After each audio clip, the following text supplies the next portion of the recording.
गीता में आप सबका स्वागत है। नमस्कार। ग्लोबल योग गीता में आज हम लोग देखेंगे 26वें 27वें श्लोक को। तो आपको यह बताते हुए खुशी हो रही है कि एक अपना वेबसाइट है www.globalyoggita.org.wordpress.com पर, उस पर भी आप जा करके इंग्लिश के जो स्टूडेंट हैं वह कुछ वीडियो को आप देख सकते हैं। दूसरा है कि उस पर कुछ लिटरेचर भी आपको उस पर मिलेंगे, इंग्लिश हिंदी दोनों के लिए। और अपना जो दूसरा वेबसाइट है वह है www.globalyoggita.co.wordpress.com, उसको भी आप फॉलो कर सकते हैं। उसमें आपको बोथ स्टूडेंट के लिए प्रयास यह किया गया है कि दोनों में हिंदी और इंग्लिश दोनों के लिए हो। दूसरा है कि जो केवल इंग्लिश ही जानते हैं तो उनके लिए वह दिया जा रहा है उसमें, तो वह वर्डप्रेस के ORG वेबसाइट पर होंगे। सबसे पहले आप लोगों को नए नववर्ष की मंगल कामना। आप लोगों के पास धन की वर्षा हो, आप लोग सुखी रहें और कोरोना मुक्त जीवन जिए, और आप उसी तरह से खुशहाल जीवन जिए जैसे पहले जी रहे थे। आपके जीवन में किसी प्रकार का संकट नहीं आए। आपके राजा रजवाड़े जितने भी लोग हैं, जितने भी गरीब तबके से लेकर अमीर तबके तक, गरीब अमीर हों, अमीर और अमीर हों, सबको खुशियाँ मिले, सब खुशहाल जीवन जिए, निरोगी काया रहे, सबको शिक्षा मिले, ज्ञान और अध्यात्म की भूमि भारत भूमि और जो है सो उसका प्रचार प्रसार हो, और यहाँ की भूमि और उर्वर हो, सबके लिए सुख संपदा यहाँ पर बरसे। माता लक्ष्मी आप पर कृपालु हो, माँ दुर्गा आप पर कृपालु हो, माँ विंध्यवासिनी आप पर कृपालु हो, कृष्ण भगवान राधा कृष्ण की आप पर हमेशा कृपावर से, हनुमान जी आपके लिए सहायक हो। हनुमान जी की सबसे पहले वंदना। श्री गुरु चरण सरोज रज निज मन मुकुर सुधार, वरणो रघुबर विमल जसु जो दायक फलचार। बुद्धिहीन तनु जान के सुमिरो पवन कुमार, बल बुद्धि विद्या देहु मोहि हरहु कलेश विकार। जय हनुमान ज्ञान सागर जय कबीर तू लोक उजागर, रामदूत अतुलित बल धामा अंजनी पुत्र पवन सुत। ओम वक्रतुंड महाकाय सूर्यकोटि संप्रभा, निर्विघ्नं कुरु मे सर्व कार्येषु सर्वदा। निर्विघ्न करें। ओम जयंती जय मंगला काली भद्रकाली कपालिनी दुर्गा क्षमा स्वधा लक्ष्मी नमस्तुते स्वाहा। सर्वमंगल मांगल्ये शिवे सर्वार्थ साधिके शरण्ये त्र्यंबके गौरी नारायणी नमस्ते स्वाहा। ओम त्र्यंबकं यजामहे सुगंधिं पुष्टिवर्धनम् उर्वारुकं बन्धनान् मृत्युमुक्षयमामृता स्वाहा। ओम श्री स्वाहा।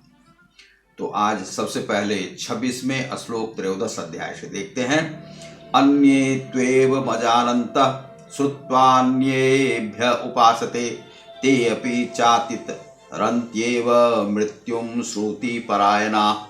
अन्य लोग, तू लेकिन एवं इस प्रकार, अजानन्तः आध्यात्मिक ज्ञान से रहित, श्रुत्वा सुनकर, अन्येभ्य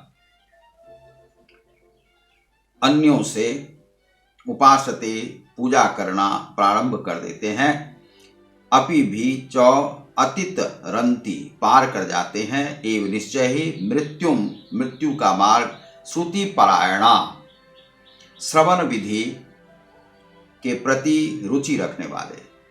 ऐसे भी लोग हैं जो यद्यपि आध्यात्मिक ज्ञान से अवगत नहीं होते, पर अन्यों से परम पुरुष के विषय में सुनकर उनकी पूजा करने लगते हैं। ये लोग भी प्रामाणिक पुरुषों से श्रवण करने की मनोवृत्ति होने के कारण जन्म तथा मृत्यु के पथ को पार कर जाते हैं।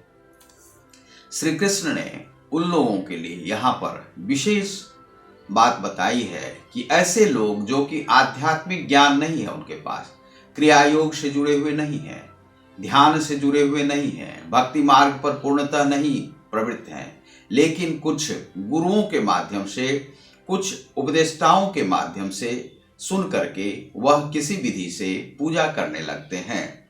उन लोगों के लिए भी यह जीवन जो है सो पार, उसकी नैया पार हो जाती है और वे भी अगले जन्म में खुशहाल जीवन जी पाते हैं। कैसे? तो जब वे पाप से मुक्त होते हैं, पाप नहीं करते हैं। बहुत सारे लोग कहते हैं कि पाप नहीं होता, यह नहीं होता, लेकिन ऐसा नहीं है, पाप है यहाँ पर।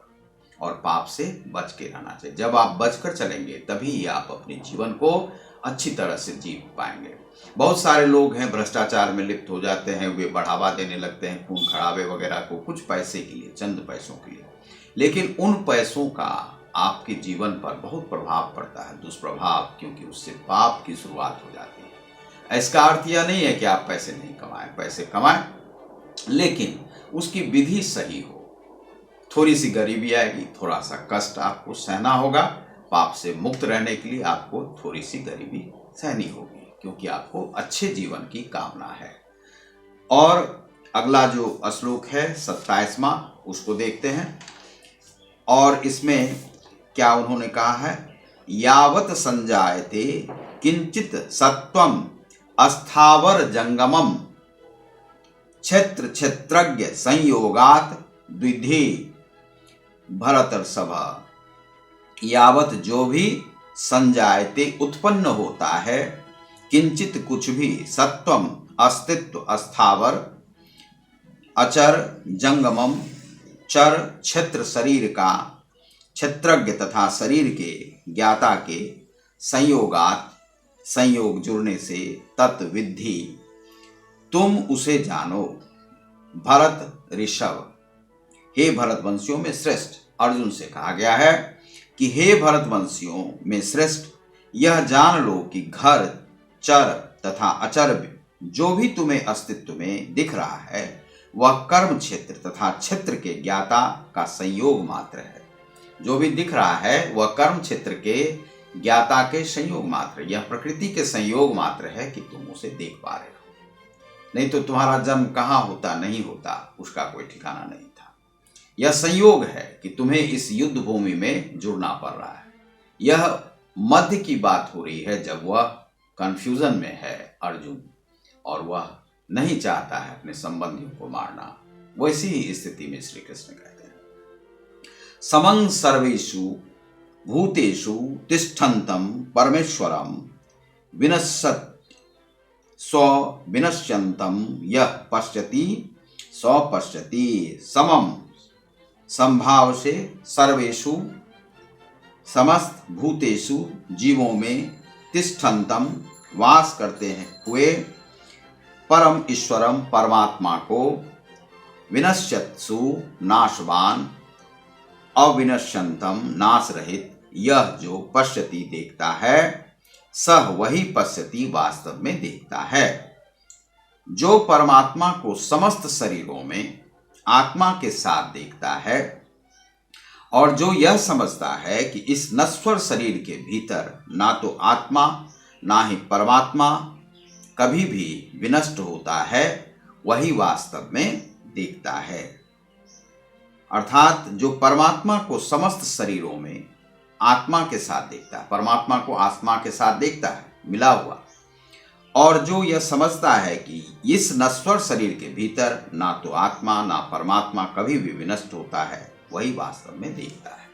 अब यहाँ पर श्री कृष्ण ने कहा है कि जो क्रिया योग के माध्यम से स्वयं को एकत्व स्थापित कर देता है परमात्मा के साथ, योग के माध्यम से, ध्यान के माध्यम से, ज्ञान के माध्यम से, पूजा आध्यात्म के माध्यम से जो एकत्व स्थापित कर लेता है, वही वास्तव में देखता है।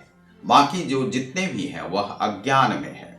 अर्थात यहाँ पर ज्ञानी किसे बताया गया है कि जो अपनी आत्मा से ईश्वर को जोड़ लेता है क्रिया योग के माध्यम से, योग के माध्यम से, वही वास्तव में देखता है। अन्य जितने भी पुरुष हैं वह देखते नहीं हैं, वह अंधत्व को प्राप्त रखते हैं। Here Sri Krishna described about the spiritualism of Indian society in the Srimad Bhagavad Gita.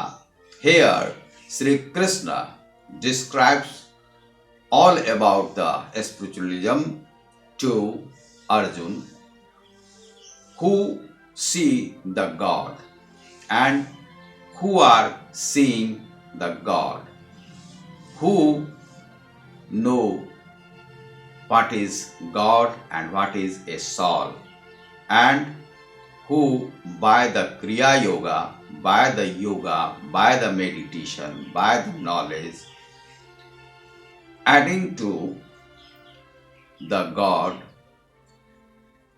they are sing, and those know to add the God to solve, they are not sing anything, because these persons are not a spiritual person. These persons are the simplest person on the earth. And when you know your soul, when you know the God, and when you know what is the God, then you sing everything of the world. This is the whole meaning of the 26th, 27th, and 28th sloka of Srimad Bhagavad Gita in the 13th lesson. Thank you very much. You are watching Global Yoga Gita English and Hindi medium. Thank you.